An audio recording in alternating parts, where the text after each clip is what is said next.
Tendo anteriormente estudado o livro de Gênesis dentro da série Instituto Gunnar Vingre, passaremos a partir de hoje a estudarmos o livro de Êxodo.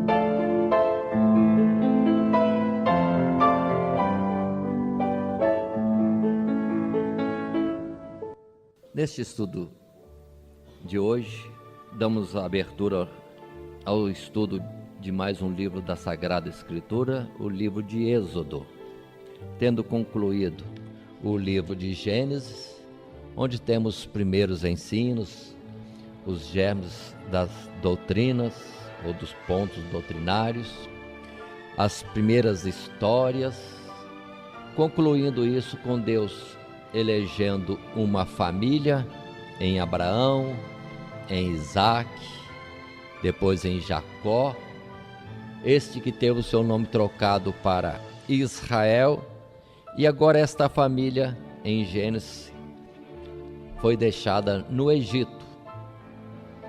Entramos no livro seguinte, Êxodo, que significa saída ou partida, referindo-se àquela família, que agora já não é mais apenas uma família, mas conforme Deus tinha prometido a Abraão, a família se multiplicou, já temos várias tribos, já temos uma grande nação em terra estranha, o Egito.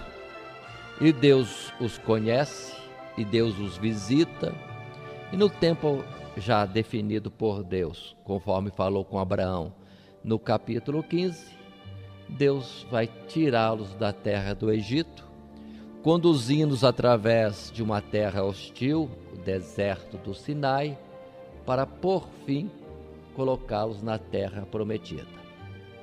Este livro vai estar estudando primeiramente o povo na terra do Egito, depois a sua saída, e quando Deus se coloca com eles no deserto, ao ponto de se dizer que Deus veio morar com o seu povo no deserto, ali construindo-se uma casa, um santuário, um tabernáculo, conforme expressões que referem à morada de Deus, para Deus morar com o seu povo na terra do Egito.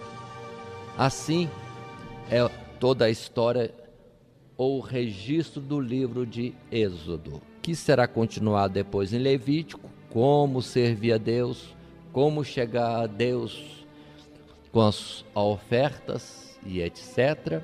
Na continuação, Números vai falar desse deslocamento no deserto, e Deuteronômio vai nos mostrar o povo já olhando para a terra prometida. Mas voltemos a Êxodo. Aqui temos o ensino da parte de Deus, como primeiras palavras, introduzindo-nos no livro de Êxodo, neste estudo que iniciamos agora, com o destaque que fazemos. Tudo isso é figura para nós. Precisamos disso tirar o ensinamento, que é algo que aconteceu conosco, que estamos na casa de Deus, servindo a Deus, contados como seu povo, no sentido de que estávamos no Egito, o mundo, e Deus nos visitou no Egito, o mundo, se revelou a nós, escolheu a nós, chamou a nós, trabalhou por nós, tirou-nos da terra do Egito e agora nos faz caminhar no deserto. Caminhando com ele nesse deserto, que é esta existência do século presente, caminhada de deserto, espiritualmente falando, devemos ter o cuidado que Deus está conosco, Deus quer morar conosco, Deus está peregrinando com o seu povo. em todo este tempo. Para nós entendermos, estamos em deserto, mas Deus está conosco. Peregrinamos no deserto, mas Deus peregrina conosco. E é certo a chegada à fronteira última para chegarmos depois à terra prometida, que lá foi Canaã, terra que manava leite e mel. E para nós hoje, espiritualmente, são as mansões celestiais, a presença de Deus nos lugares celestiais, a vida com Deus, e isso por toda a eternidade. Agora, passemos às primeiras considerações, a partir do primeiro capítulo, seguindo capítulo após capítulo, vendo a história, mas destacando principalmente aquilo que tem certa importância e que contribui para o entendimento depois de fatos para o futuro ou para a nossa vida presente também. Em Êxodo capítulo 1, Êxodo significando saída, destaquemos bem isso, ou partida, mostra-nos a palavra de Deus no verso 2, que entrando Jacó, que é Israel, na terra do Egito, com 70 almas, são citados os nomes de seus filhos, que são depois cabeças das tribos: Rúben, Simeão, Levi e Judá. No verso 3, Issacar, Zebulon e Benjamim. Verso 4, Dan, Naftali, Gade e Aser. Todos esses completando um número que são de 12 filhos de Jacó, 12 filhos de Israel. 70 almas é a contagem aqui em Êxodo, tal qual foi também em Gênesis. Continua a história. O povo, naturalmente, família de Israel, na terra do Egito, com 70 almas, dentro do propósito de Deus, passam a se multiplicar de uma forma extraordinária. Era a promessa de Deus. Observem que em Abraão demorou tanto, em Isaque demorou tanto se ter filhos, esposas estéreis, mas são instruções mostrando que Deus tem um tempo certo de agir, e as dificuldades que se possa apresentar ou possam se apresentar na trajetória não anula o projeto de Deus, porque Deus opera e ninguém pode impedir os seus planos, os seus desígnios e aquilo que interveio com a sua palavra, dizendo que certamente faria.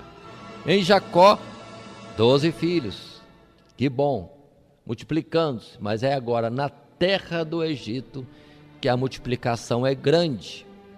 Mas como isso sucedeu? Simplesmente a palavra do verso 7, em Êxodo capítulo 1 é: os filhos de Israel frutificaram e aumentaram muito e multiplicaram-se e foram fortalecidos grandemente, de maneira que a terra se encheu deles.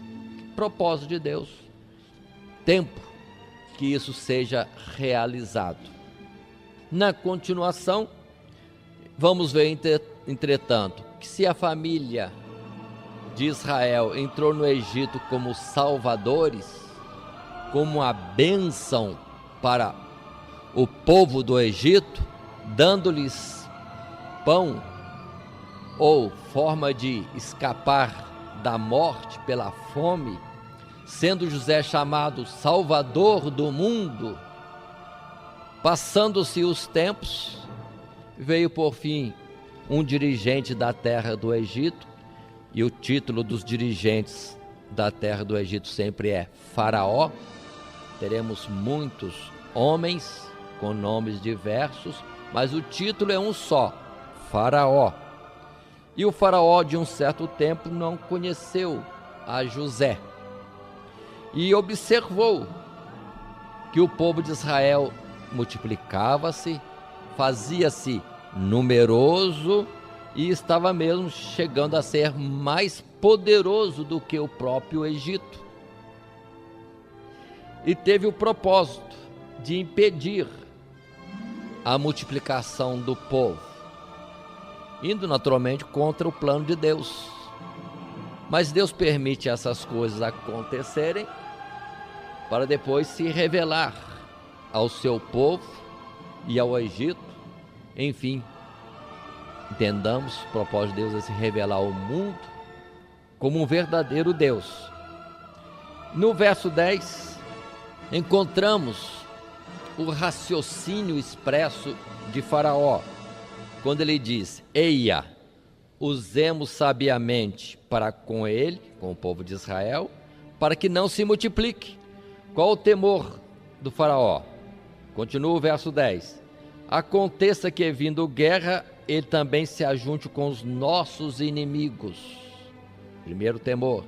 Segundo, e peleje contra nós. Terceiro, e suba da terra. Esta forma foi a do pensamento de Faraó.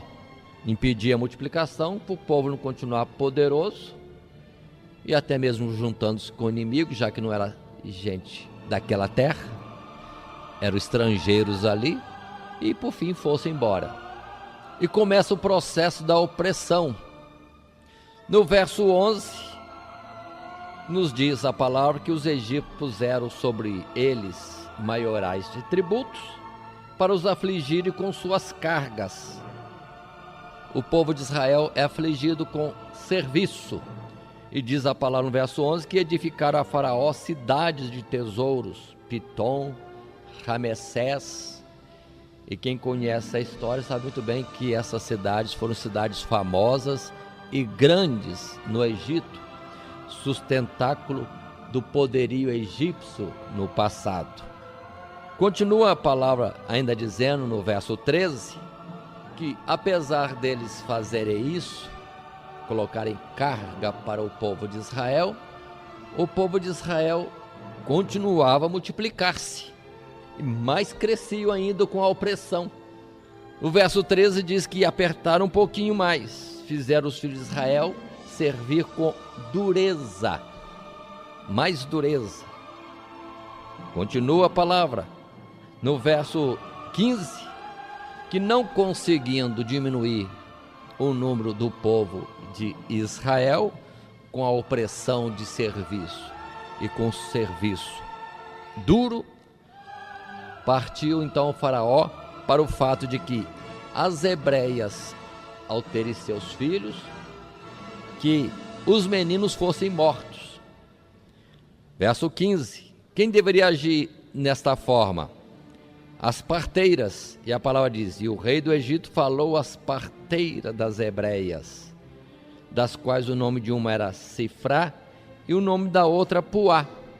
Qual era a ordem de Faraó? Nascendo a criança, sendo menino, mate. Se for menina, deixa viver. Mas as parteiras temeram a Deus e não obedeceram a Faraó.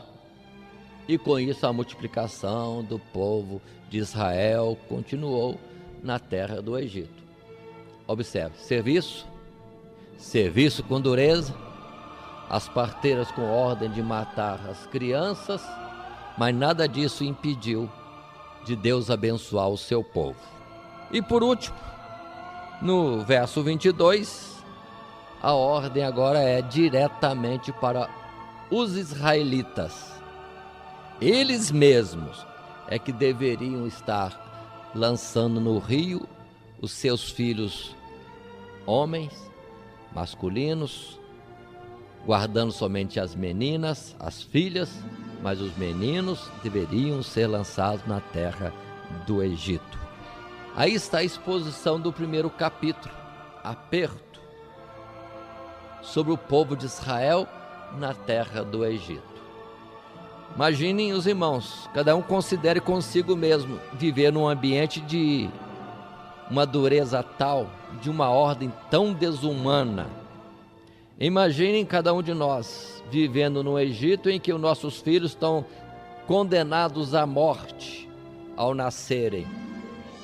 Muitos olham isso aqui só como história, precisamos entender também como realidade espiritual. É um combate tremendo espiritualmente que hoje acontece. Estamos servindo a Deus como israelitas, mas o mundo oprime de tal forma que quer que nós mesmos matemos nossos filhos. E tanta coisa neste mundo está aí à disposição para ser o rio que vai tragar a vida de nossos filhos, as drogas, a bebida, a prostituição, o ensino secular a cargo do mundo e não mais das famílias, como era antigamente, o ensino mais familiar, com zelo e cuidado na formação moral, espiritual dos filhos. Não, agora entregamos os filhos. O aperto vem mais, o salário para o homem é pouco, a mulher tem que trabalhar também, com isso para de gerar. É como se tivesse num aperto para não multiplicar-se sobre a face da terra o Egito de hoje. Continua a história. A pílula está aí. Também, se tem filho, joga na creche, para a creche cuidar. Com qual formação? Na verdade, estamos lançando no rio. Televisão, para ensinar o errado. Tudo isso, de uma forma ou outra, pode ser um método de nós, sabendo ou não sabendo, entendendo ou não, mas debaixo da ordem do faraó, daquele que é contrário a nós, que é príncipe deste mundo, de nós vimos no final a perdermos nossos filhos. Quantos filhos de crentes não estão na igreja? O que é que os tirou da igreja? O que aprenderam na escola? Na rua? O que aprenderam no quartel? O que aprenderam na profissão, na faculdade? Aonde? Qual é a forma com que o rio tem tragado os nossos filhos? Vamos entender. Não é para estarmos acomodados. Por isso que a história em Êxodo continua no capítulo 2 e vai mostrar que precisamos ter uma ação diferente e não concordarmos com o mundo de jeito nenhum, mas entendemos qual é o propósito de Deus para conosco, qual a bênção que podemos alcançar dele em um mundo tão hostil. E o capítulo 2 vai mostrar então que na família, tribo de Levi, havia um homem, pronto, e começa a história. Um casal que vai ter a sua vida normal, num mundo de opressão, mas entretanto coloca no seu coração guardar os seus filhos. No caso, o verso 2. E a mulher concebeu e teve um filho, e vendo que ele era formoso, escondeu 3 meses. Aí a história.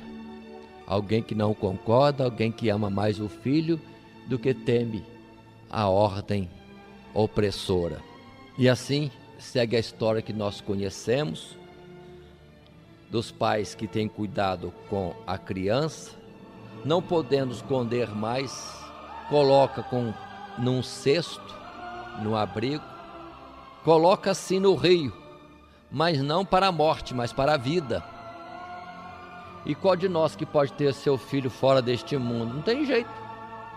Mas, entretanto, estando neste mundo, temos que procurar achar um cesto, espiritualmente falando, para abrigar os nossos filhos, ainda que esteja no rio.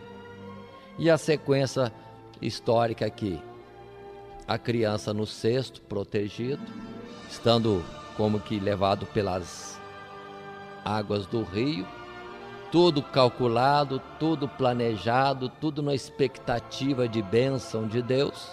A criança veio parar na mão da filha de Faraó, que condoeu-se com a criança, entendeu que era israelita, mas com dó quis adotar, e as providências de Deus e dos pais foi de tal forma que a própria criança veio de volta para sua mãe, para ser a sua babá, aquela que ia ser a mãe de leite, cuidar da criança, até que pudesse ser definitivamente dada a filha de Faraó, sendo essa criança então adotada como seu filho. Na continuação, no capítulo 2, respondendo e dando bênção a este casal que teve cuidado do seu filho, o verso 10 diz: e sendo o menino já grande, ela, a mãe, trouxe a filha de Faraó, a qual o adotou, e chamou o seu nome Moisés, e disse: porque das águas o tenho tirado. Moisés, tenho tirado das águas. Na verdade, irmãos, nós estamos aqui hoje servindo a Deus, porque nós chegamos a ser um Moisés também neste mundo. Era para de alguma forma o rio já ter nos tragado.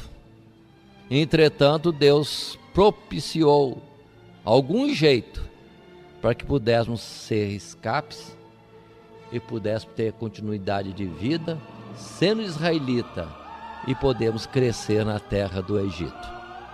Continua a palavra. Os anos naturalmente vão passando. Moisés, como filho da filha de Faraó. Em outro texto da palavra de Deus vai nos dizer que de fato Moisés desfrutou das regalias do palácio, sendo formado em toda a ciência do Egito.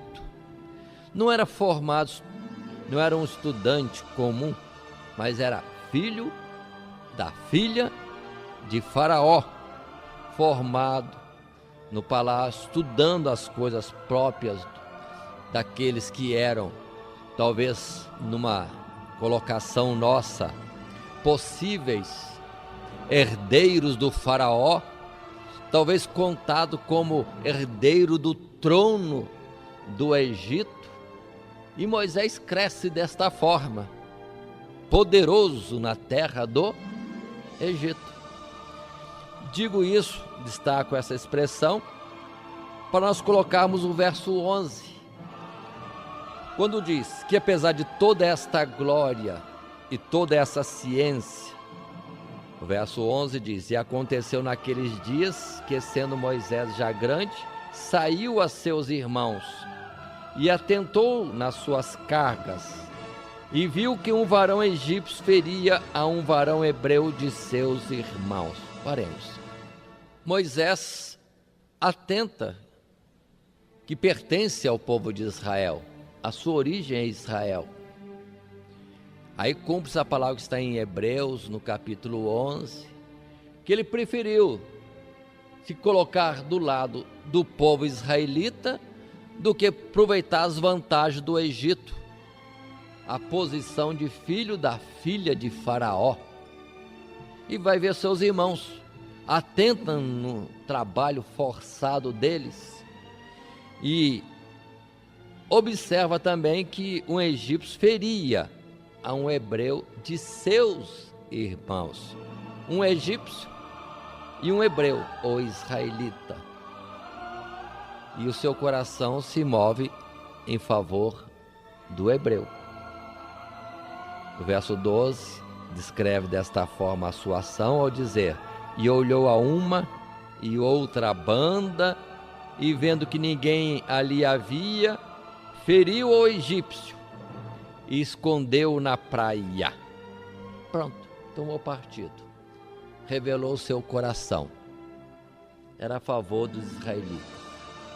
Verso 13 dá continuidade da história.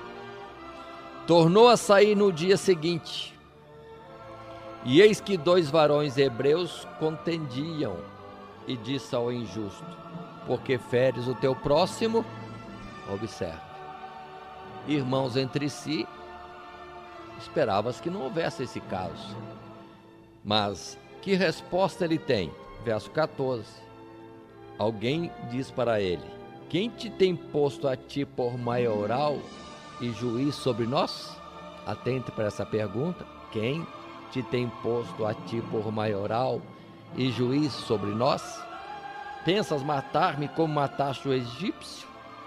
Pronto, o assunto era conhecido, já estava espalhado o assunto, e Moisés teme.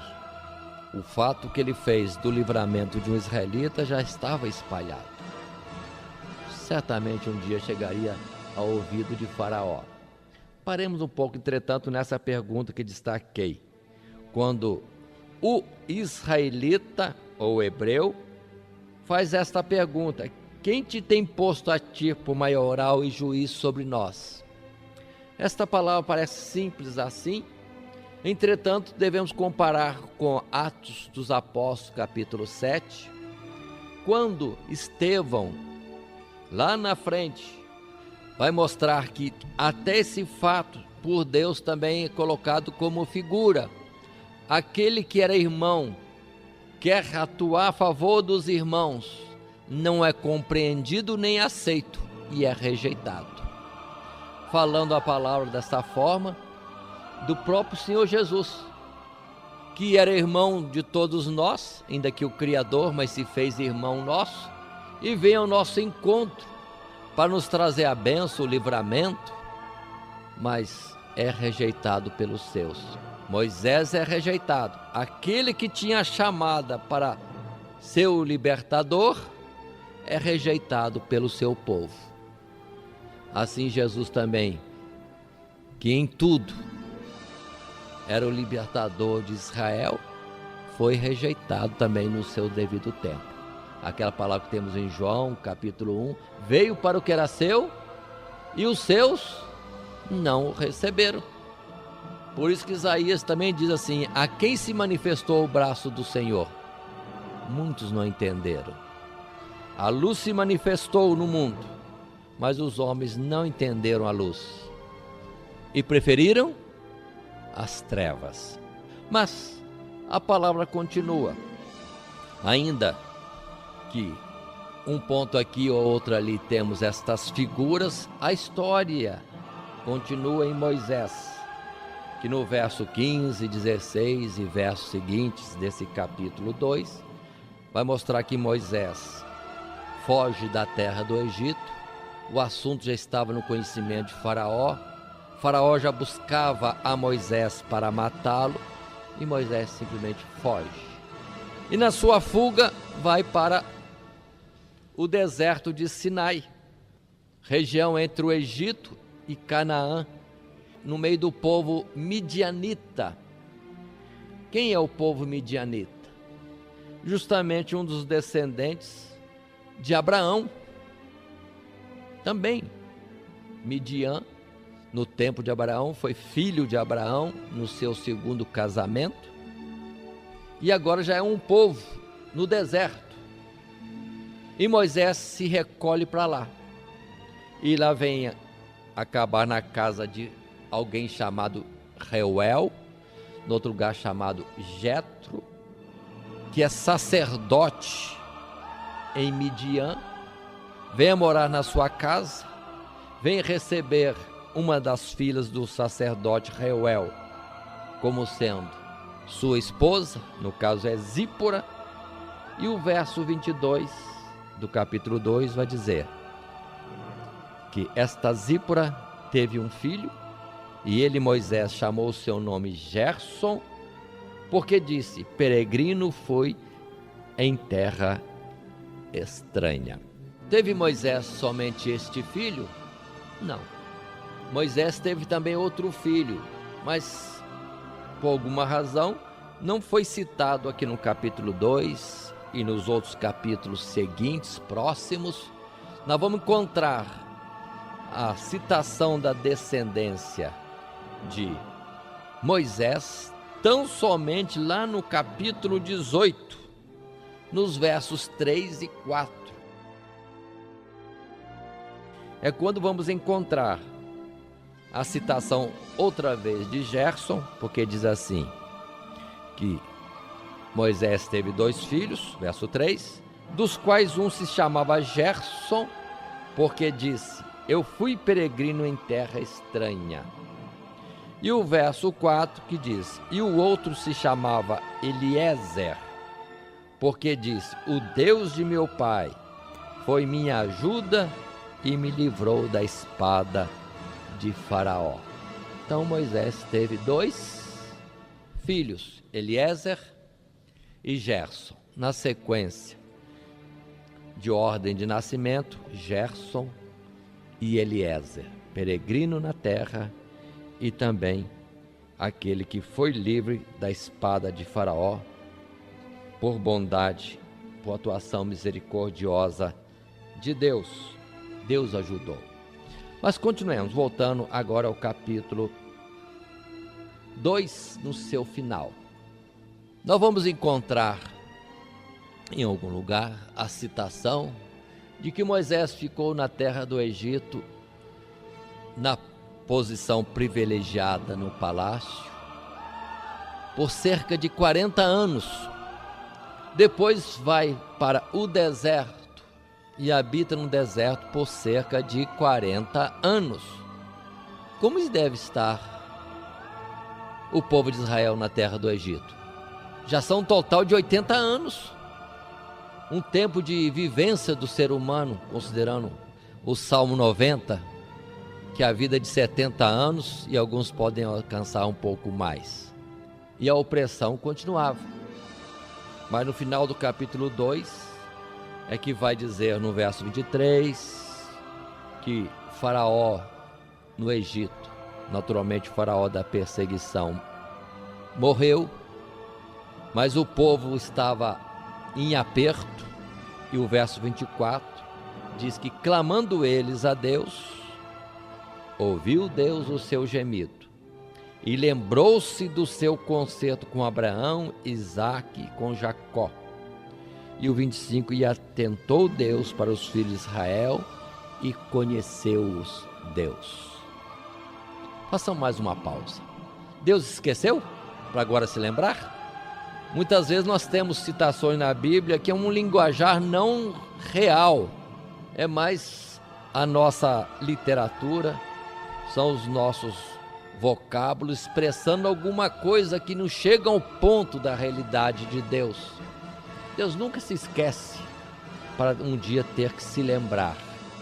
É falando em linguagem humana. Mas Deus já tinha falado antes. Lembremos com Abraão: peregrina será a tua semente na terra do Egito, e serão afligidos lá, e o tempo deles na terra do Egito será de 400 anos. Então Deus não esqueceu, é que o tempo não tinha chegado. Agora sim está chegando o tempo que Deus tinha marcado, 400 anos. O que é para nós 400 anos? Meu Deus, não alcançamos tanto. Mas Deus fala como coisa simples, fácil. Para Deus não tem dificuldade. 400 anos para Ele é como também vamos dizer numa palavra nossa, a vigília da noite. Passou rápido para Deus. E para o povo de Israel em opressão, imagine que sofrimento. Como tem sido o aperto na vida dos irmãos hoje? Tem sido pouco ou muito? Parece que Deus está esquecido. Mas não, irmãos, Deus não está esquecido. Tudo tem um tempo devido. E assim entramos no capítulo 3 de Êxodo, e a história continuada vai mostrar que Moisés estava já como morador de Midian, casado, tendo filhos, apacentando o rebanho de seu sogro, até que um dia procurou uma região naquele deserto para apacentar as ovelhas, e foi quando chegou ao chamado Monte Horebe, no deserto de Sinai. Monte Horebe esse que é conhecido como sendo o monte de Deus. Muitos falam monte no Sinai, no deserto Sinai. O deserto Sinai é grande, tem muitos montes. O monte específico que é conhecido como monte da presença de Deus é Horebe. Monte Horebe, um dos montes do deserto do Sinai. Mas continuemos. O verso 2 é que registra para nós como foi isto. Apacentando ele as ovelhas, diz o verso 2, apareceu-lhe o anjo do Senhor em uma chama de fogo, no meio de uma sarça, e olhou, e eis que a sarça ardia no fogo, e a sarça não se consumia. O que quer dizer isso? Imaginem um arbusto, um galho de uma árvore com fogo. A sequência é que vai secando-se aquele galho e vai sendo queimado, vai sendo consumido, virando carvão, cinza e desfaz-se. Moisés atentou que a chama estava ardendo na sarça, um arbusto, uma pequena árvore no deserto, mas a árvore continuava do mesmo jeito. Não se consumia. A árvore não era desfeita pelo fogo. Lógico, não era um fogo natural, era a presença do anjo do Senhor, conforme disse o verso 2. Chega-se ele mais perto, aproxima-se para ver que é aquilo, e ouve a voz do que fala com ele: Moisés, Moisés. E acrescenta que ele deveria tirar os sapatos dos seus pés, porque o lugar em que ele pisava era a terra santa. E o anjo diz para ele, observe o verso 6: Eu sou o Deus de teu pai, o Deus de Abraão, o Deus de Isaque e o Deus de Jacó. E Moisés encobriu o seu rosto porque temeu olhar para Deus. Pronto. Temos coisas para considerarmos aqui. Era Deus presente? Observem desde o verso 2 que não é Deus, é o anjo, é o enviado, é um mensageiro de Deus. E os anjos são chamados também desta forma, labaredas de fogo. Deus faz dele labaredas de fogo ou vento, executando a sua vontade. E aqui o anjo se manifestou como labareda de fogo. Mas na hora que o anjo fala, ele fala como se fosse Deus. Eu sou o Deus de Abraão, Isaque e Jacó.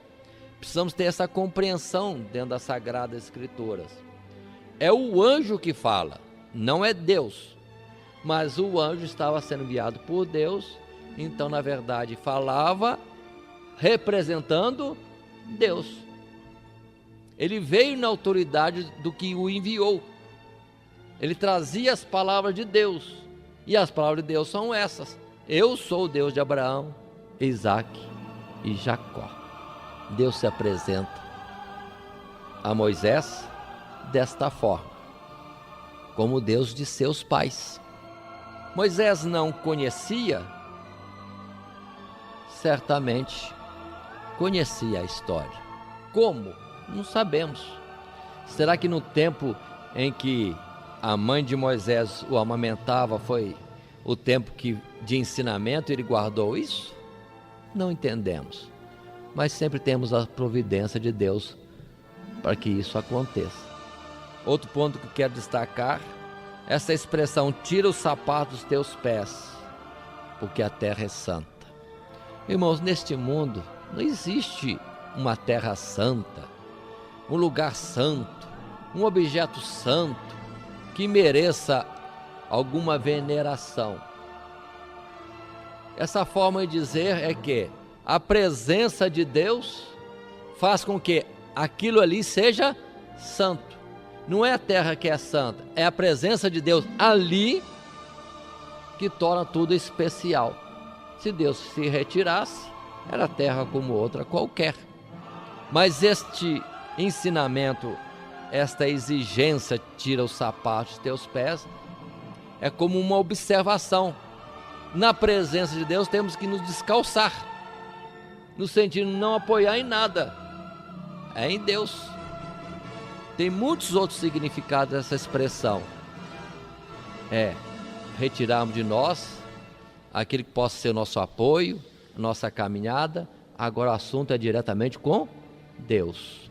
É uma chamada de atenção para estar atento. Existe, é real a presença de Deus. Todo cuidado é pouco. Observe que assim também notou Jacó lá atrás. Aqui não é outro lugar, senão a casa de Deus. Estremeceu, teve temor.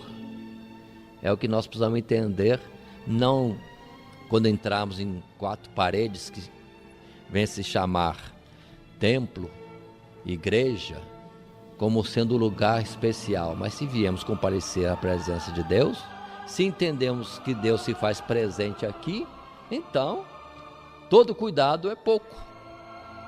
E o tirar os sapatos significa entrarmos aqui com muito cuidado, porque a presença de Deus exige isso. Aí vem todos os aspectos de veneração, o cuidado de manter-se em silêncio, ser pronto a ouvir e não a falar, cuidado de não apresentar diante de Deus com votos, promessas, compromissos, porque depois temos que cumprir, que Deus é grande e não aceita, como disse Salomão, palavra de tolos. Se votarmos, precisamos cumprir. Então, todo cuidado é pouco ao comparecermos na presença de Deus. Mas continuemos um pouquinho mais. A partir do verso 7,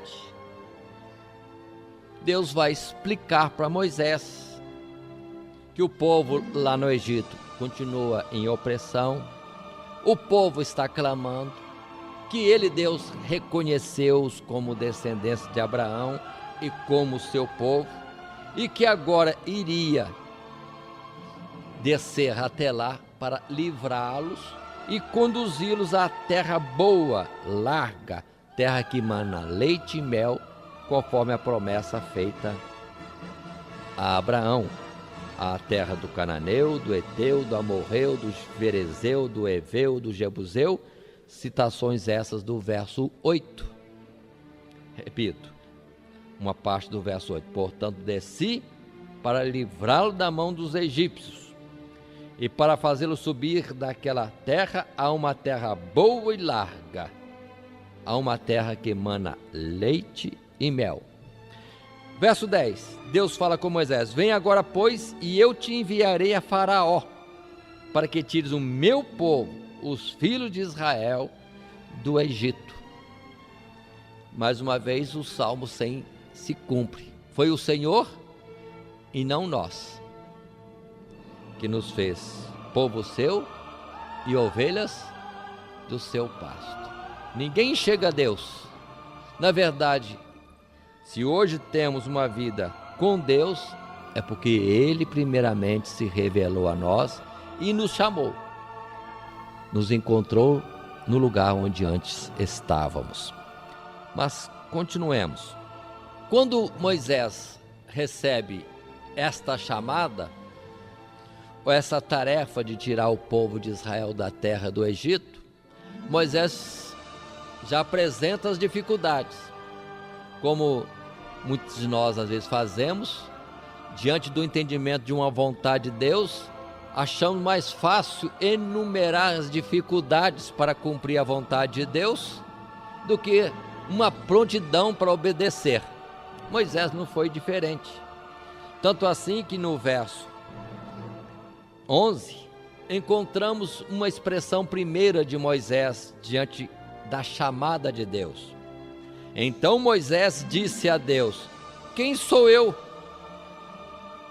Sim, disse ele, quem sou eu que vá a Faraó e tire do Egito os filhos de Israel? Paremos. Quem é ele? Ele tem um nome? Tem uma posição? É conhecido? Moisés, na verdade, não era nada. Observe a diferença. Antes, o Moisés, poderoso em palavras e em ciência na terra do Egito, para agora ser simplesmente o homem que teria ele de nobreza. Pai de alguns poucos filhos, pastor no deserto. O que mais tinha ele de especial? Não tinha nada. Vazio de si mesmo. Bem diferente do Moisés de anos atrás. Quem sou eu? Antes você poderia dizer, não, eu sou poderoso no Egito. E agora ele não é nada. Mas observe que Deus usa aquilo que parece não ser para fazer a sua obra. Porque a glória e o poder não é do homem, é de Deus. Se o Moisés, poderoso no Egito, tirasse até o povo de Israel de lá, seria glória e honra para o homem o poderoso filho da filha de Faraó. Mas agora vai um pastor de ovelhas, bem diferente. E o que vai ser feito não é para a glória dele. Ninguém vai ser tentado a esta suposição. Todos vão entender. O mensageiro não é nada, mas quem mandou é bem poderoso. Por isso que a resposta de Deus a esta dificuldade real, é uma dificuldade real, Deus responde no verso 12 dizendo: certamente eu serei contigo, e isso te será por sinal de que eu te enviei, quando houveres tirado este povo do Egito e servires a Deus neste monte. Paremos. Qual foi a resposta de Deus? Quem você é? Você não é ninguém mesmo. Deus não usou essa expressão. Mas Deus complementou, dizendo: eu serei contigo. E o sinal de que farei isso e de que estarei contigo é que você vai estar com o povo aqui, neste monte, me adorando. Agora observem, irmãos, desse momento de receber a tarefa, ir e voltar com o povo, muita coisa vai acontecer. Mas por que é que Deus deu esse sinal? Seria isso um sinal? Na verdade, é mais para mostrar o poder dele. Deus anunciando uma coisa que está muito além, até mesmo do nosso entendimento, mas que seria certo que ele faria. Porque, na verdade, entendo eu, colocando-me no lugar de Moisés, precisaria de cada dia ter a certeza da presença de Deus para poder fazer a obra que era tarefa dele mesmo. Mas Deus deu um sinal tão longe: você estará com o povo aqui, neste mesmo monte. Mas fica só essa observação e vamos continuar indo para o verso 13. Moisés, diante de Deus, apresenta outra dificuldade. Qual a dificuldade apresentada por Moisés? Então disse Moisés a Deus: eis que quando vier aos filhos de Israel e lhes disser: o Deus de vossos pais me enviou a vós, e eles me disserem: qual é o seu nome? Que direi? Paremos. O que Moisés quer dizer aqui? Qual é o seu nome? O povo não te conhece. Como vou citar o seu nome para que seja reconhecido como mensageiro teu? Mas Deus responde: de fato. Que dizer? Que Deus é este que te mandava tirar o povo? Aí Deus responde, verso 14. Deus diz: eu sou o que sou. Disse mais: assim dirás aos filhos de Israel: eu sou, me enviou a vós. Paremos. Eu sou o que sou. Poucas palavras para expressar o nome de Deus. E Deus dá a Ele mesmo este nome, que não é um nome ao acaso, como hoje alguém poderia chamar um filho de um nome ou outro, José ou Maria, ou outro nome qualquer, menos comum, escolhendo palavras que soem bem. Mas sou o que sou é algo próprio da natureza de Deus. Deus não deu um nome vazio, mas deu para Moisés um entendimento: o Deus que te manda é o Deus que é. Colocaríamos outra expressão para ajudar: o Deus verdadeiro, o Deus único. Coisa que a gente vai somente estudar lá em Isaías, quando Deus se apresenta: eu sou Deus e fora de mim não há outro. Antes de mim não houve, e depois de mim nenhum Deus se formará. Eu sou a rocha única, Deus fala com Isaías. Mas para Moisés: eu sou o que sou. Eu existo. Eu sou verdadeiro. Eu sou o único Deus. Esta palavra, irmãos, ou esta expressão, eu sou o que sou, é que deu origem depois àquela expressão do hebraico, que as pessoas não sabem escrever, nem pronunciar corretamente, e muitos tiveram isso como temor de pronunciar o nome de Deus. Quando coloca a palavra Jeová, ou outra linguagem no hebraico, Iavé, a palavra Jeová seria aportuguesada e Iavé procurando um som mais próprio lá da língua hebraica. O que é Iavé? O que significa Jeová? Simplesmente, eu sou o que sou. A nossa língua é fraca para falar tudo isso. Hoje, alguém não tem o costume de falar de o Deus Jeová ou Iavé. São pronúncias de uma outra língua. Mas falar somente Deus é muito pouco, que há tanta gente chamando a outros como Deus, e chega ao ponto de pessoas, nações, grupos, religiões terem o seu Deus particular, que é diferente dos outros deuses. Como Paulo diz, há muitos senhores, como também fazem muitos deuses. Mas o Deus que é verdadeiro é esse, que existe de fato. Por isso que Jesus lá em João capítulo 17 vai falar que a salvação é conhecer a Ele, Deus único e verdadeiro. Deus único. Mas se olharmos Apocalipse, nós vamos encontrar a expressão de eu sou o que sou, que seria pronunciado Iavé ou Jeová, quando João escreve. Podemos abrir em Apocalipse, no mesmo primeiro capítulo desse livro último, quando é dito assim, no verso 8: eu sou o alfa e o ômega, o princípio e o fim, diz o Senhor, que é, e que era, e que há de vir, o Todo-Poderoso. Observe essa expressão. Alfa e ômega significa princípio e fim. Aquele que é Deus, no princípio já existia, que vem existindo e que continua a existir no fim.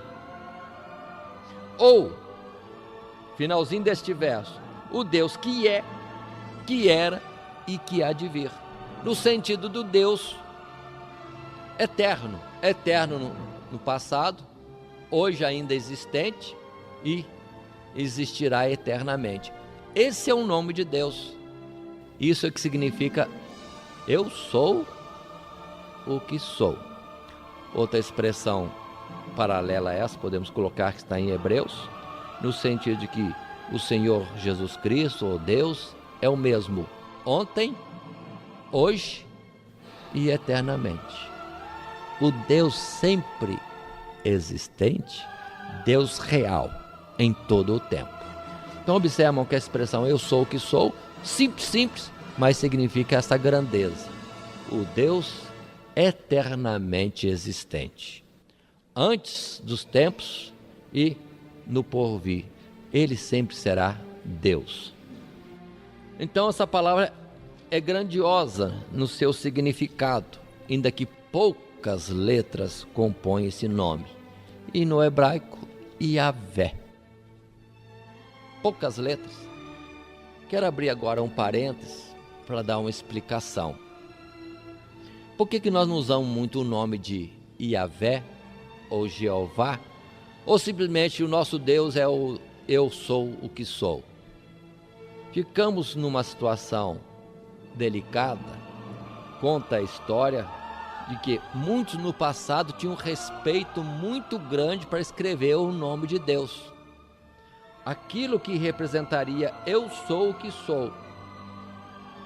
Tinha uma reverência. E para não escrever o nome de Deus, colocar o nome de Deus que é tão magnífico em expressão de símbolos, eles colocaram uma forma verbal que significava o nome de Deus e que se perdeu isso no passado. Pelo que alguns que vieram a fazer a versão da Bíblia depois, chegava no nome de Deus. Qual o nome que eu vou colocar? Yahvé? Jeová? E conforme a língua, qual seria a pronúncia deste nome? E nessa dificuldade acharam melhor traduzir o nome de Deus por Senhor. E assim ficou muito na Bíblia, pode observar na Bíblia. O Senhor, o Senhor, o Senhor. Mas na verdade, o nome que deveria estar ali seria Eu Sou o que Sou. O nome de Deus é esse. E para não colocar este nome de Deus, pronto, acharam melhor traduzir Senhor. Pode observar nas suas Bíblias que temos muita coisa referindo-se a Deus ou o nome de Deus como o Senhor. Não era para ser chamado o Senhor, tinha que ser chamado Jeová. É Deus. Jeová é o nosso libertador. Jeová. E vai para aí afora. Como temos expressões hebraicas nesse sentido. Jeová Nissi e outras mais, que significa o nome de Deus, um Deus que sara, um Deus que é a nossa bandeira, um Deus que nos cura, um Deus, tanta coisa. Então, infelizmente, perdeu-se esse nome. E alguém hoje até, perdoa a expressão, estranha se dissermos que nós somos crentes em Jeová. Se alguém disser isso, vai até assustar. Olhando por um lado de uma secção religiosa e não entendendo que está certo. Nós somos servos do Deus que é, que era e sempre será. Eu sou o que sou, o Alfa e o Ômega, o Yahvé do hebraico. Mas sigamos em frente um pouco mais.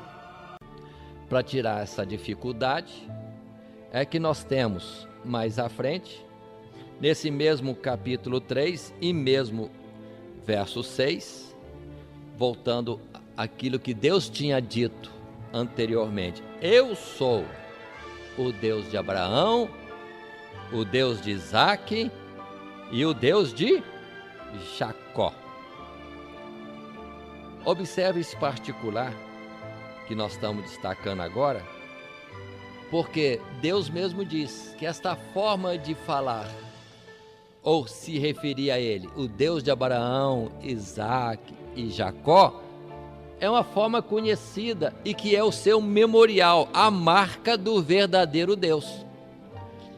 Porque não é o Deus do momento, é um Deus que veio fazendo a obra desde Abraão, Isaque e Jacó, ainda que esses homens passaram, mas o que Deus prometeu a eles continua. É o Deus que fez aquelas promessas.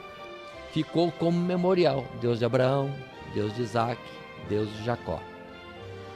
Que agora, irmãos, precisamos entender, o Deus que nós servimos não precisa mais ser só o Deus de Abraão, Isaque e Jacó. Aquele que é Deus e Pai de Cristo Jesus, o Emanuel, é o próprio Deus revelado junto conosco. Hoje nós temos uma referência. Deus, que é o Deus verdadeiro, é o Deus Pai de Cristo Jesus. E se muitos fazem hoje, querendo perturbar a fé e o entendimento de que Jesus pode ser muito, Jesus mesmo disse: quem crê em mim, conforme as Escrituras. Então, o Jesus ao qual fazemos menção é o Jesus das Escrituras. E o Deus que é verdadeiro é o Deus de Jesus das Escrituras, que é o Alfa e o Ômega e etc. Vamos em frente. Esta foi a segunda objeção de Moisés. Não sei o seu nome. Pronto, Moisés agora tem um nome de Deus. No capítulo 4, nós temos Moisés apresentando uma terceira dificuldade. Qual é agora? Moisés diz para o Senhor no verso 1: Mas eis que me não crerão, nem ouvirão a minha voz, porque dirão: o Senhor não te apareceu. Aí isso é palavra vazia, palavras e palavras, não vão me crer. Moisés colocou essa dificuldade, e Deus concordou que tinha uma dificuldade, palavra por palavra.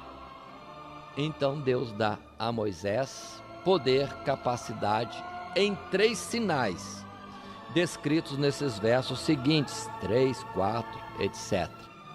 No verso 3, estando Moisés com o cajado, uma vara na mão, Deus diz para ele: lança a vara ao chão. Lançando ele a vara ao chão, tornou-se uma cobra, e Moisés teve até que fugir da cobra. Leiamos o verso 3. E ele disse, Deus disse: lança a vara na terra. Ele, Moisés, a lançou na terra e tornou-se em cobra, e Moisés fugia dela. Verso 4. Então disse o Senhor a Moisés: estende a mão e pega-lhe pela cauda. Estendeu a mão e pegou-lhe pela cauda, e tornou-se em vara na sua mão. E Deus então disse: este é um sinal de que eu te enviei, faça esse sinal diante deles. Mas observe como Deus é extensivo nas suas aplicações e apoio àquele que lhe envia. Se não crerem neste sinal, um segundo sinal. Verso 6. Moisés deveria colocar a sua mão no seu seio, no seu peito, e tirando a mão estaria branca, leprosa, diz o verso 6. Mas ele recolhendo a mão de novo ao seu peito, a mão voltaria à normalidade da sua carne. Então observe que Moisés estava tendo poder agora para mostrar diante do povo que ele poderia trazer a lepra e fazer a lepra ir embora. Lepra conhecida como enfermidade terrível, que não tem cura, mas sobre isso ele tinha poder de fazer vir a lepra e fazer ir embora. Isso não é coisa de homem, é só mesmo de Deus. Mais um sinal, vão te crer, mas se não crerem pelo segundo sinal, Deus ainda deu um terceiro sinal, no verso 9. Tome água, derrame água na terra e ela se transformará em sangue. Isso é poder sobre a vida. Sangue fala de vida. Com este sinal de água se transformar em sangue, pronto, o povo crerão. Então observe, irmãos, Moisés chegou com dificuldades para o Senhor, dificuldades na realização da tarefa, e Deus não teve isso por dificuldade. Não, é difícil mesmo, falta isso, então te dou isso. Deus vai completando passo a passo aquilo que é necessário para a realização da obra, a missão dada por Ele. Assim entendamos nós também. Deus, quando envia cada um de nós não temos nada para realizar a obra de Deus. Temos muita dificuldade, pouca ou nenhuma capacidade. Mas uma vez Deus chamando, Ele vai junto, vai capacitando aqueles que Ele chama. O importante é obedecer, ir no mandado de Deus. O resto é com o próprio Deus. Ou Deus, quando nos escolheu, não sabia? Certamente até escolheu certinho aqueles que poderiam dizer que não têm capacidade.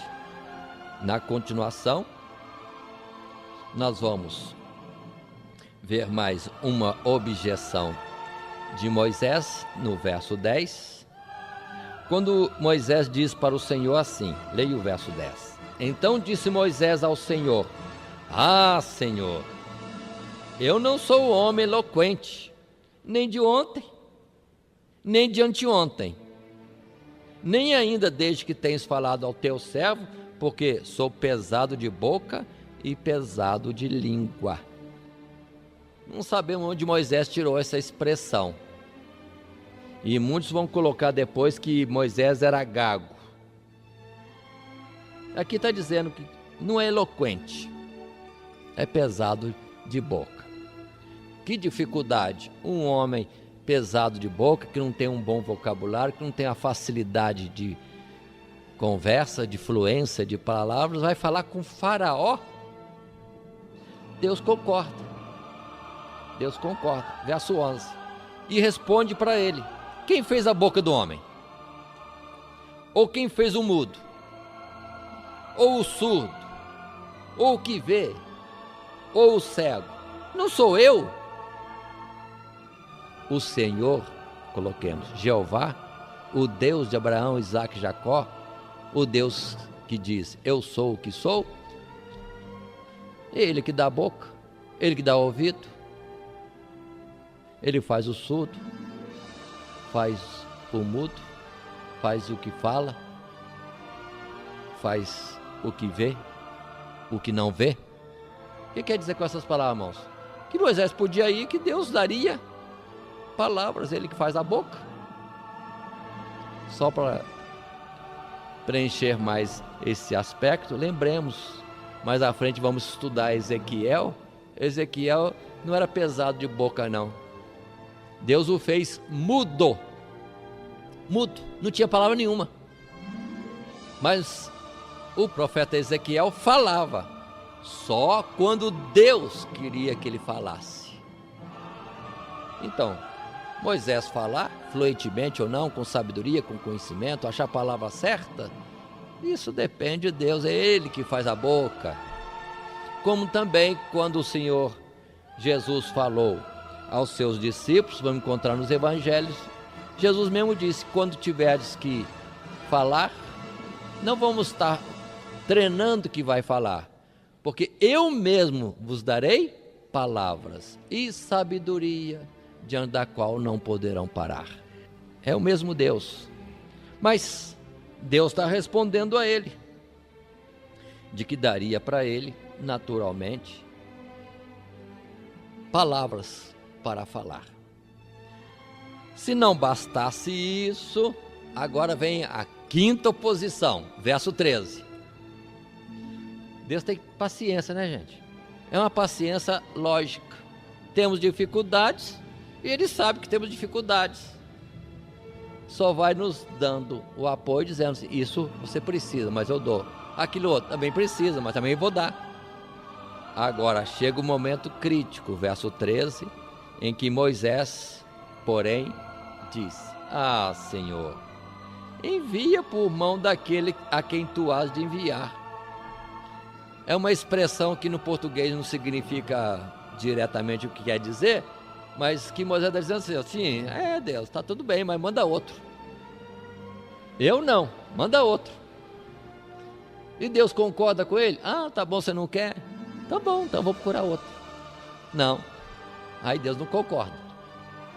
Porque Deus chamou, Deus escolheu, Deus mandou, é para ir. Enquanto se apresenta dificuldades reais, Deus concorda, há dificuldades, há problemas, mas vou agir, vou suprir. Agora, quando se diz, não vou, aí não, para. Aí significa outra coisa, desobediência, não crer que Deus vai capacitar, vai suprir, não vai estar presente em toda a trajetória da realização daquela tarefa, aí é duvidar de Deus, é desobedecer. Por isso que nós vamos ter no verso 14, agora sim, Deus se ira. Porque diz o verso 14, então se acendeu a ira do Senhor contra Moisés. Paremos aqui. Podemos apresentar diante de Deus, irmãos, 1000 problemas, um após o outro. Problemas reais para a realização de uma tarefa. Deus vai falar 1000 vezes para nós, em resposta às 1000 questões que apresentamos, falando de cada uma o que Ele vai fazer, como vai suprir. Mas dizer para Ele que não vai fazer, isso Deus não aceita.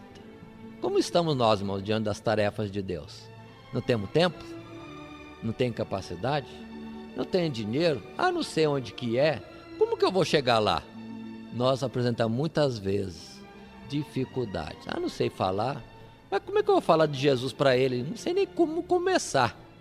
Em vez de nós irmos obedecendo, entendendo o que temos aprendido agora de Moisés, que Deus vai suprir, não, nós preferimos o quê?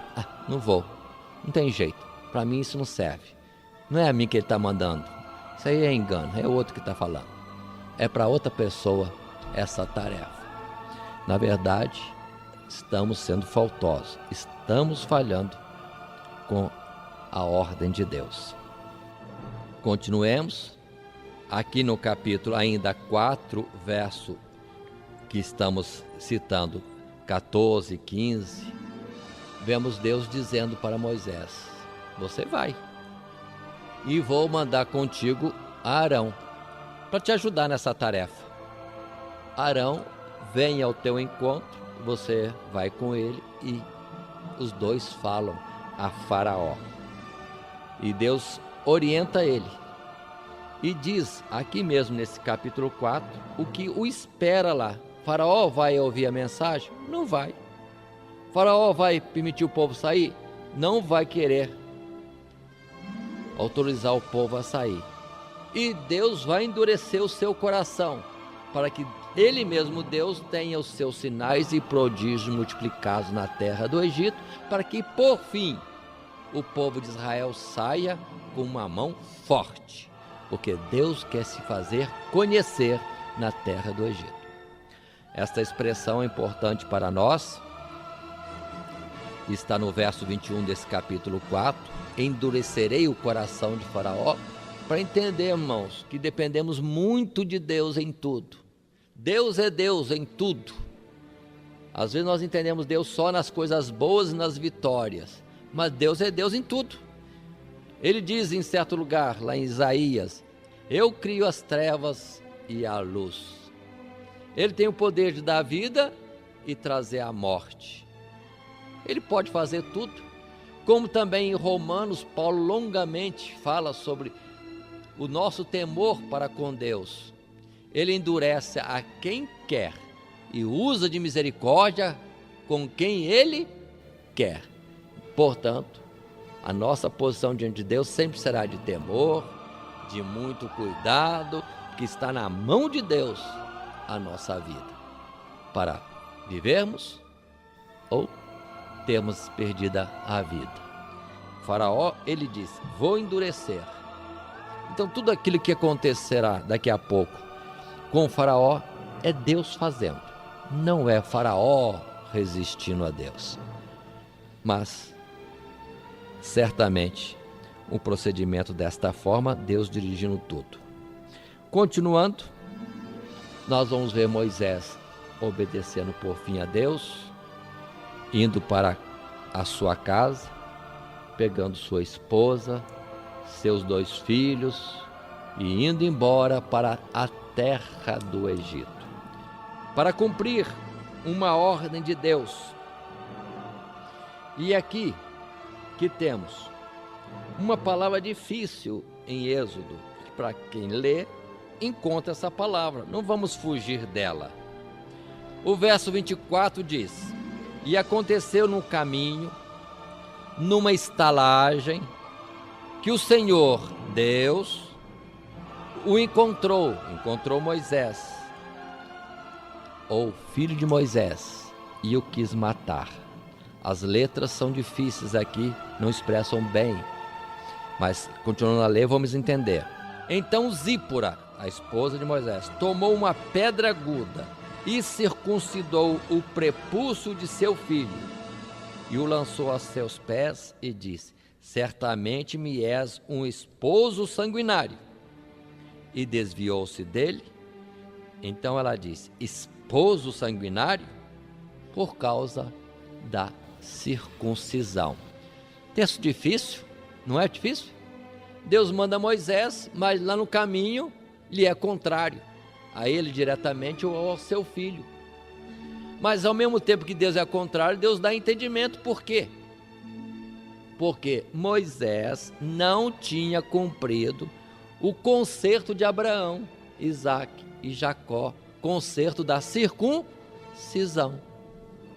Talvez o próprio Moisés tenha sido circuncidado, porque nasceu em berço israelita, foi guardado até os 3 meses, E a circuncisão, pacto de Deus com Moisés, era realizado quando a criança tinha 8 dias.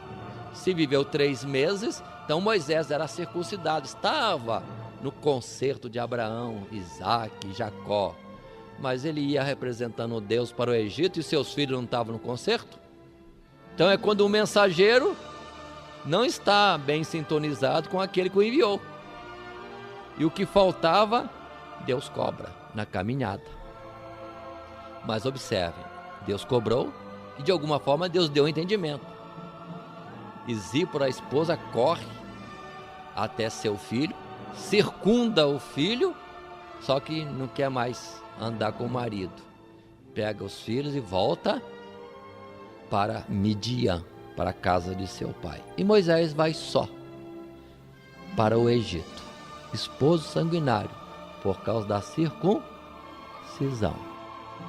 Tomando para nós, Deus nos envia e devemos estar nas condições exigidas para representar bem aquele que nos envia. Vamos entender desta forma. Já nos serviria esta observação. Continuando, ainda no capítulo 4, ao mesmo tempo que Moisés está indo, Deus fala com Arão, seu irmão, para vir ao seu encontro. Os dois se encontram no deserto. Moisés participa de tudo o que tinha que ser feito. E no verso 29, ambos vão falar ao povo de Israel. Leia o verso 29. Então foram Moisés e Arão e ajuntaram todos os anciãos dos filhos de Israel. E Arão falou todas as palavras que o Senhor falara a Moisés e fez os sinais perante os olhos do povo.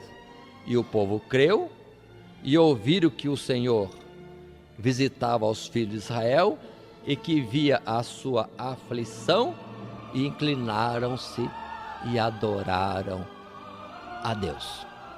Então o que aconteceu? Ainda no capítulo 4, Arão e Moisés se encontram, vão ao povo de Israel primeiro, falam da mensagem de Deus, fazem os sinais. Observe que quem está falando com o povo não é Moisés, quem está falando com o povo é Arão. Deus colocou Arão como o porta-voz de Moisés. Moisés, representando Deus, falava para Arão e Arão dizia ao povo. Os sinais são feitos, aqueles 3 sinais. O povo reconhece que Deus os visitava e prostraram-se no chão em sinal de adoração ao Deus de Abraão, Isaac e Jacó, que assim os visitava. Continuando, capítulo 5. Por fim, Moisés e Arão vão diante de Faraó para requisitar a saída do povo de Israel. Verso 1.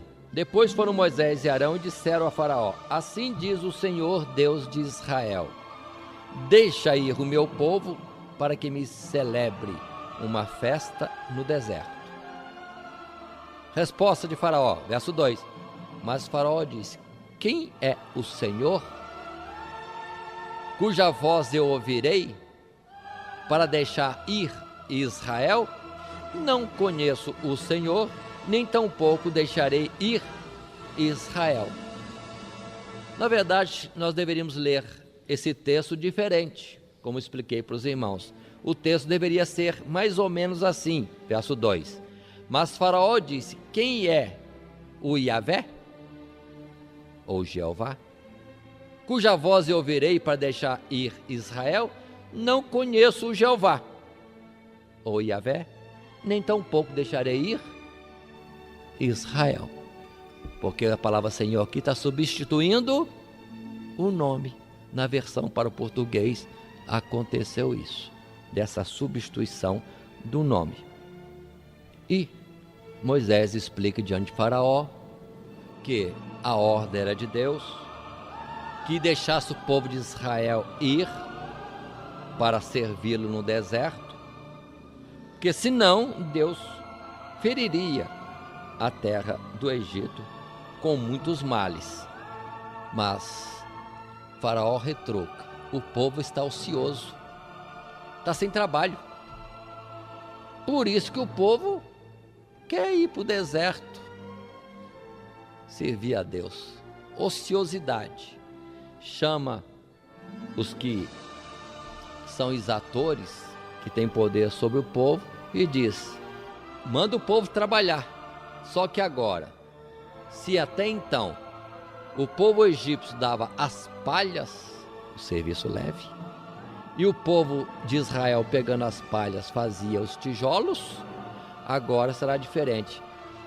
Nós não vamos dar palhas, e vocês têm que procurar a palha e fazer o mesmo número de tijolos. Aumentou o trabalho, ou seja, se o pesado já era duro, já era em opressão, agora apertou mais.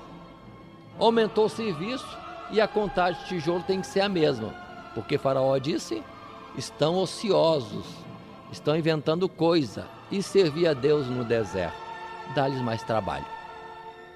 E assim foi. Houve um aperto maior sobre o povo de Israel, e isso foi de tal forma que o povo volta a Moisés: Moisés, o negócio está complicado. Entendemos que Deus nos visitava e vinha nos livrar da terra do Egito, mas piorou a situação. E muitos dos exatores dos filhos de Israel, líderes de grupo de trabalho, entravam na surra, apanhavam, eram chicoteados por causa de não conseguir fazer o povo dar conta do mesmo número de tijolos que antes fazia. Chegaram a dizer a Moisés que agora, com a intervenção de Deus, e desde que Moisés chegou, as coisas pioraram e não melhoraram. E eles se fizeram aborrecíveis diante de Faraó. E quando Moisés vai explicar, vai querer consolar, vai querer argumentar, o povo não quer nem mais ouvir Moisés. Estão preocupados: tem que fazer tijolo, senão não dou conta da minha tarefa diária.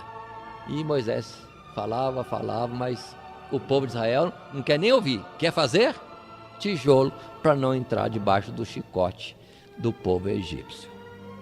E assim vem também o capítulo 6, mostrando essa sequência de fatos que nós estamos ligeiramente falando por nossas próprias palavras, e chegamos ao capítulo 7, verso 1, quando temos aquela colocação que fizemos antes, agora dita pelo próprio Deus, quando no verso 1 se lê assim: então disse o Senhor a Moisés: eis que te tenho posto por Deus sobre Faraó, e Arão teu irmão será o teu profeta. Tu falarás tudo o que eu mandar, e Arão teu irmão falará a Faraó, que deixe ir os filhos de Israel da sua terra. E vem o verso 7 dizendo: Moisés era da idade de 80 anos, e Arão da idade de 83 anos, quando falaram a Faraó. Paremos. Até então, aqueles sinais que Moisés tinha feito, Moisés os fez somente diante do povo de Israel. Diante de Faraó, Moisés não fez sinal nenhum, só foi falar. Agora no capítulo 7, é que Deus diz para Moisés ir diante de Faraó com os sinais que tinha feito. Verso 9 do capítulo 7, e Deus diz para Moisés: quando Faraó vos falar, dizendo: fazei por vós algum milagre, dirás a Arão: toma a tua vara e lança diante de Faraó, e se tornará em serpente. Isso vai acontecer. Moisés fala para Arão que Faraó tinha pedido um sinal, que lançasse a vara. Arão joga a vara, transforma-se em serpente. Está bom. Só que, verso 11, diz para nós: Faraó também chamou os sábios encantadores, e os magos do Egito fizeram também o mesmo com seus encantamentos. Imagine chegando magos, sábios do Egito, não sei que quantidade, e cada um pega uma vara e joga no chão e transforma-se em cobra. Então, tantos sábios, tantos magos, tantas cobras ali no chão, e mais a cobra da vara de Moisés. Faraó vê, ele fez um sinal, mas os meus também fazem. O poder dele é igual ao poder dos meus servos.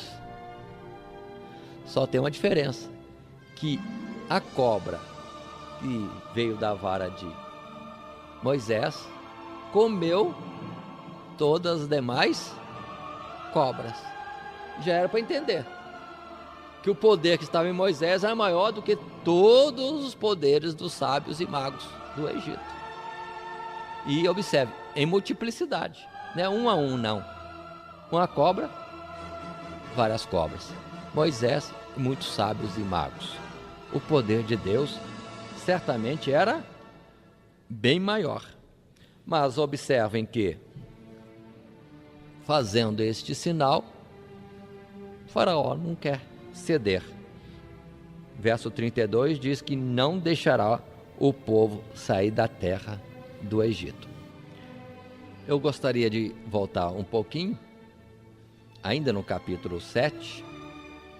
Dentro desses sinais, ou observe, um único sinal que Deus falou com Moisés para fazer, Moisés dos 3 fez um só. Por que Moisés não fez outros sinais? Porque a intenção era justamente que Faraó não tivesse uma comoção de espanto diante do poder que estava em Moisés. Ele mostrou um dos 3, só o da cobra. Da lepra e do sangue não mostrou, porque era para Faraó ficar ainda entendendo que o poder de Moisés também era o poder dos seus servos. Então a ordem de Deus, do Deus de Moisés, não era para ser levada em conta. Mas a partir de agora, no verso 19, começam operações de Deus, não mais no sentido de sinal para mostrar, mas alguma coisa para ferir a terra do Egito. E Deus manda Moisés encontrar-se com Faraó junto ao rio Nilo e diz para Moisés, compareça diante dele, e diz que o rio terá suas águas transformadas em sangue, de tal forma que os peixes vão morrer no rio e vai apodrecer tudo, vai cheirar mal tudo, vai incomodar o Egito inteiro. Esta é agora a primeira das 10 pragas do Egito. Muitos conhecem desta forma as 10 pragas sobre a terra do Egito. No capítulo 7, no verso 19, temos esta colocação.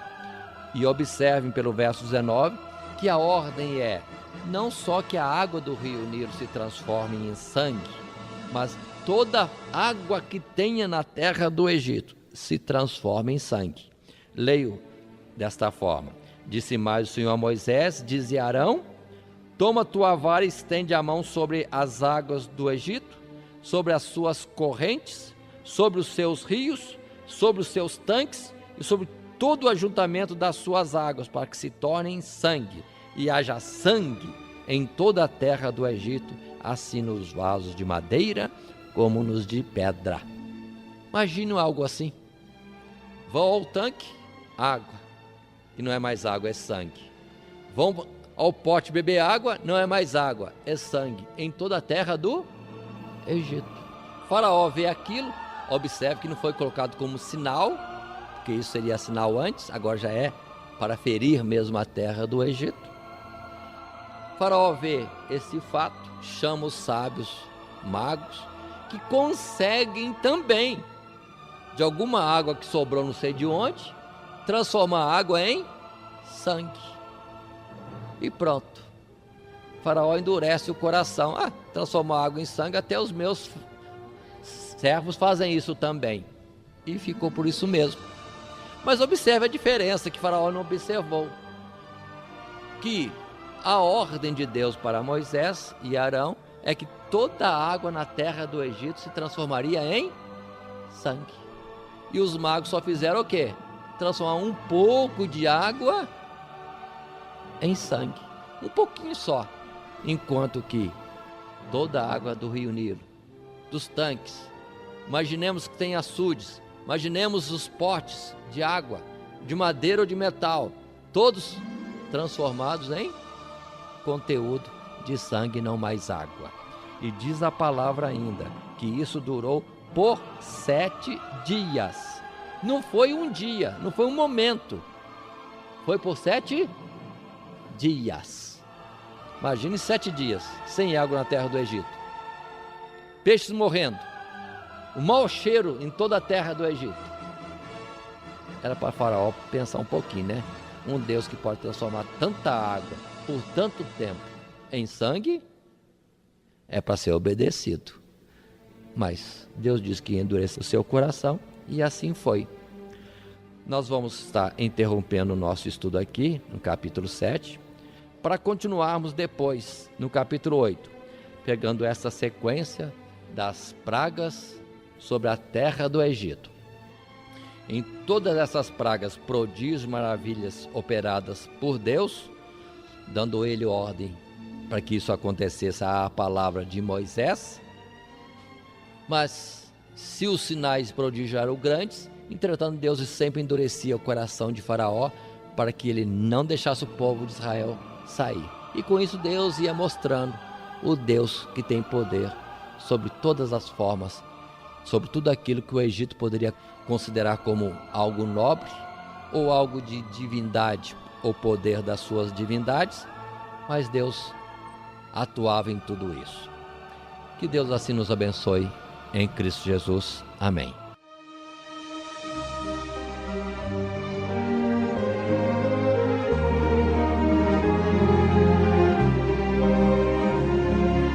Querendo adquirir cópia desse estudo, ligue para a prestadora 12 3648 1818.